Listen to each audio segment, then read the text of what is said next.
না হবে না। দাদু 500 টাকা। এই নে তুই আগে খেয়ে নে। ঠিক আছে ভাই। এই কি রে, আমি কি ফাও নাকি? আরে ফাও হবি কেন, দাঁড়া। এই নে। আরে না, আমি তো মজা করছিলাম। আরে নে নে। আরে শোন, দাদু আমাকে প্রত্যেকদিন 500 টাকা করে দেয় হাত খরচের জন্য।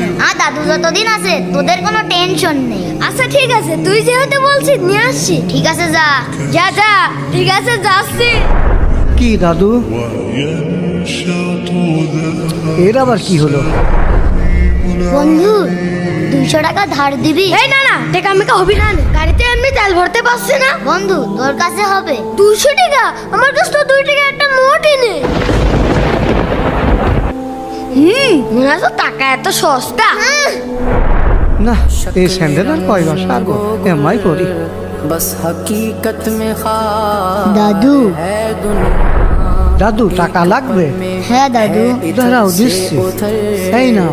4 दिन की এখানে 110 টাকা আছে। দাদু চলো বাজারে যাই। কেন দাদু? দাদু তোমার জন্য একখান স্যান্ডেল কিনতে হবে। বন্ধুরা দাদুকে ভালোবেসে থাকলে এক্ষুনি ভিডিওতে লাইক করে দিন।